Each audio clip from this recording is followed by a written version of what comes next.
नोरमा group, जो सोचता है वो करता है। आपके अपने सपनों का आशियाना।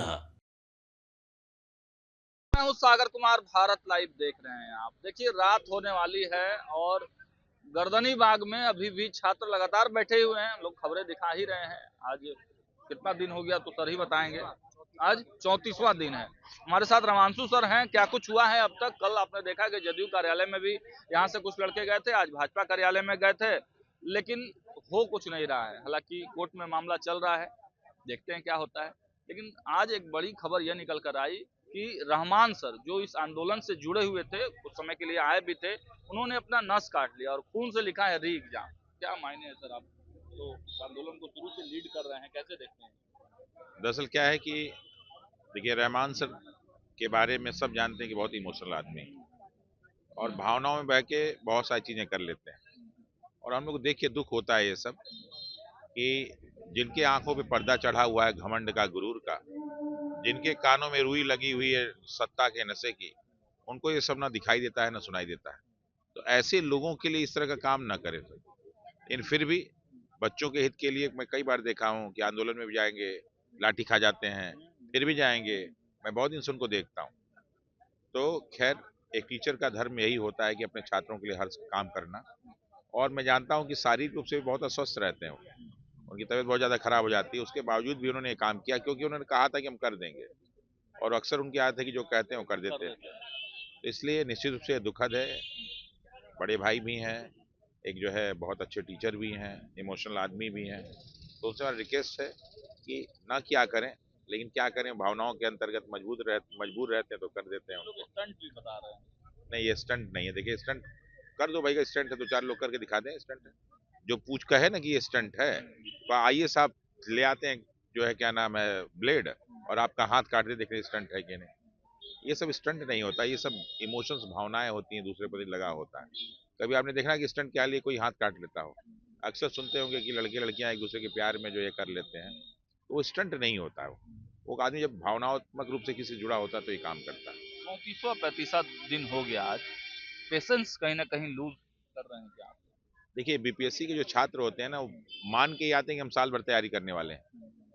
पेशेंस लूज करते हैं 1 महीने 2 महीने वाले, पुलिस की तैयारी वाले पेशेंस लूज कर जाते हैं, ग्रुप डी वाले पेशेंस लूज कर जाते हैं, ठीक है, दरोगा वाले भी पेशेंस लूज कर जाते हैं। लेकिन ये बीपीएससी के छात्र हैं, इनको पूरा प्रदेश संभालना होता है, इनको पूरा जिला संभालना होता है। तो धैर्य की तो इनमें कोई कमी नहीं है।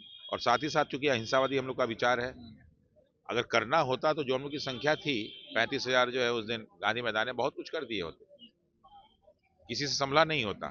लेकिन हम लोग को दिखाना था कि नहीं साहब, ये बच्चे बीपीएससी वाले हैं, ये इमेच्योर बच्चे नहीं हैं, ये जानते हैं कि यहाँ की सारी प्रॉपर्टी हमारी है, ये सारा सड़क हमारा है, ये सारे पुलिस वाले हमारे हैं, सारे प्रशासन वाले हमारे हैं। इसलिए हम लोग इस तरह कभी नहीं काम करते, क्योंकि लाठियां चली तो लोग गाने लगे, जनगण मन गाने लगे, कोई सैल्यूट करने लगा, कोई हाथ जोड़ने लगा। बिल्कुल देखिए, हम लोग को यही सिखाया गया है, हम भी इनको यही सिखाते हैं, क्योंकि हमें अपना जो है दिखाना है कि भाई हम पढ़े लिखे समझदार लोग हैं, हम लठैत नहीं है। अगर किसी गांव के किसी जो है कम पढ़े लिखे व्यक्ति से ऐसे मारते तो वो जो है पुलिस के लिए तो काफी थे सब वो लोग। लेकिन नहीं, हम लोग मानते हैं कि एक बार ये परंपरा खराब हो जाएगी तो कल को कोई भी प्रशासन में जाएगा तो कुछ हो सकता है। लेकिन रवांशु सर, कब तक, आखिर कब तक? देखिए, हम लोगों ने सोच रखा है जब तक हम लोग की मांगे नहीं पूरी जाएंगी तब तक। विश्वास है कि अभी भी? बिल्कुल विश्वास है साहब। क्योंकि और बहुत लोग आए, बड़े बड़े लोग आए, राहुल गांधी तक आ गए, लेकिन हो कुछ नहीं रहा है। देखिए, जब कोई समस्या बड़ी होती है ना, तो उसके इलाज में भी टाइम लगता है। ये कोई वायरल फीवर तो है नहीं कि 2 गोली खाए और ठीक हो गए। ये एक कैंसर है। और इसको हमारे माननीय उपराष्ट्रपति महोदय भी कह चुके हैं, वर्तमान के माननीय मुख्य न्यायाधीश भी कह चुके हैं। केंद्र सरकार ने एक कानून भी बनाया, अफसोस की कानून लागू नहीं हो रहा। वैसे जीएसटी से लेके और नोट बदलना वाले तो रातों रात लागू हो जाता है। हर संडे को हम लोग मन की बात भी सुन लेते हैं, कभी कल हम लोग भी सुन लिया करें, क्योंकि अब उनका तो अंतिम कार्यकाल ही चल रहा है। अच्छा। इसके बाद तो कार्यकाल खत्म हो जाएगा 2029 के बाद, तो फिर कोई और आएगा, वो तो आएंगे नहीं।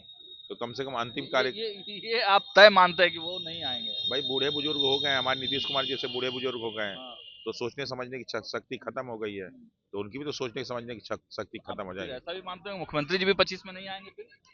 वो तो निश्चित है। नीतीश कुमार वापस नहीं आने जा रहे हैं? बिल्कुल नहीं आने जा रहे हैं, अस्वस्थ हैं। उनकी जगह हो सकता है कोई और है, लेकिन वो अस्वस्थ है। देखिए, कोई उसको कितना भी छुपाए, लेकिन निश्चित रूप से मैं किसी के साथ जो है दावे के साथ कह सकता हूं कि हमारे माननीय मुख्यमंत्री जी, उनका मैं बहुत रिस्पेक्ट करता हूं और आज से नहीं रिस्पेक्ट करता हूं, पिछले क्या है 2-3 मैंने घटनाओं में उनको देखा है। जब वो रेल मंत्री थे, केंद्रीय रेल मंत्री, तब मैंने उनको देखा है।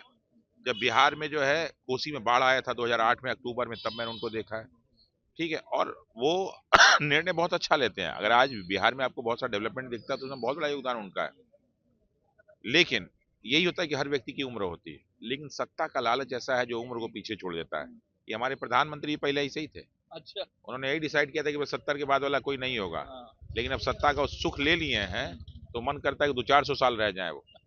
यही तो सत्ता का कहते हैं ना कि रामचरितमानस में लिखा हुआ है कि कौन ऐसा जन्मा जगमा ही प्रभुता पाए ते मद नहीं आई। पर दुनिया में कौन सा ऐसा जगह आदमी जन्म लिया है कि जब ऊंची कुर्सी पा जाता है तो उसमें घमंड ना आ जाए।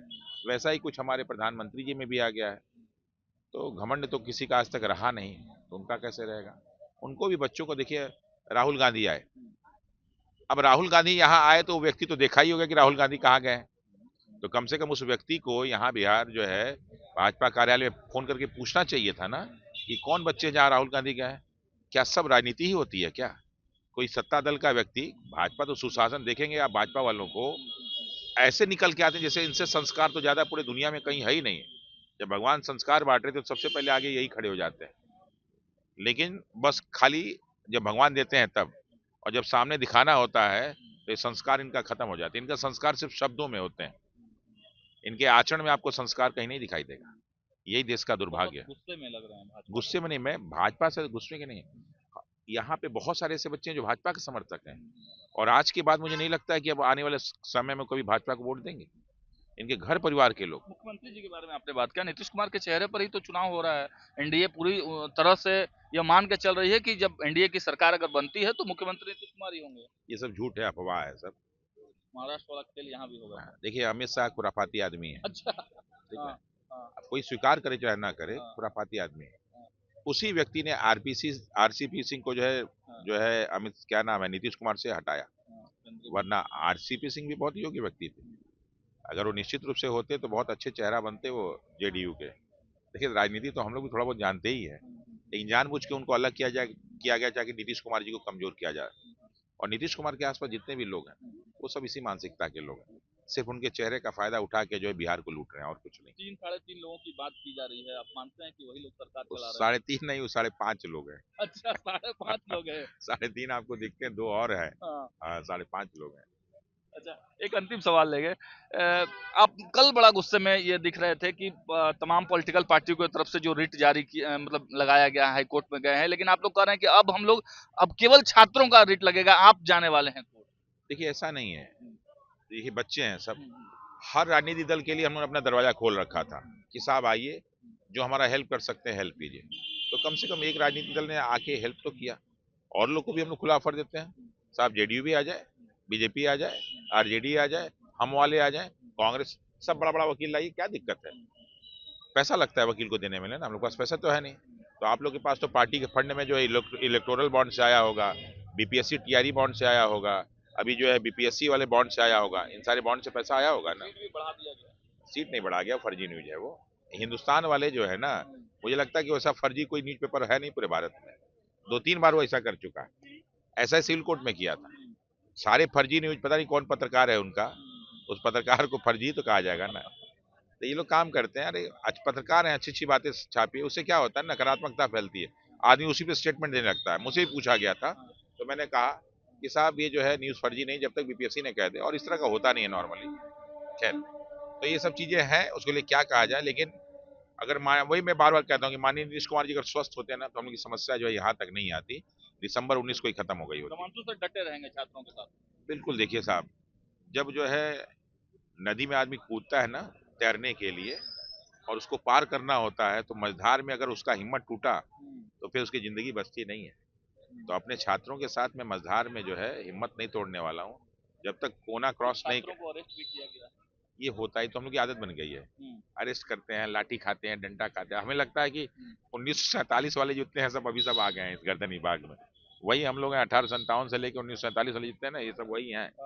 ये बात अलग है कि इनका नाम अलग है, इनके चेहरे अलग हैं, लेकिन परिस्थितियां वही बन रही हैं। परिस्थितियां बिल्कुल वही हैं, बिल्कुल वही। चलिए, तो देखा आपने, रमांशु सर हमारे साथ थे और साफ साफ देखिए इनके चेहरे पर, इतना दिन हो गया हम लोग लगातार इनसे इंटरव्यू करते हैं, जो धमक, जो इनके बातचीत में जो तेवर हमने पहले दिन देखा था, वो तेवर आज 34वें 35वें दिन भी दिखाई दे रहा है। यह बड़ी बात है। और आप देखिए कि भीड़ अभी भी मौजूद है। अब देखिए क्या होता है। री एग्जाम के लिए लगातार छात्र और शिक्षक जोर तो लगा ही रहे हैं, तमाम पॉलिटिकल पार्टी भी इसमें लग रहे हैं। देखने वाली बात होगी कि सरकार कब तक इनकी मांगों को सुनती है। फिलहाल वीडियो में इतना ही। देखते रहिए भारत लाइव। बहुत बहुत धन्यवाद। आपके सपनों को हमने सजाया है, ई होम्स पैनोरामा को हमने बनाया है। ई होम्स मेरा एक सपना था जिसपे मैं पिछले 4 साल से काम कर रहा था।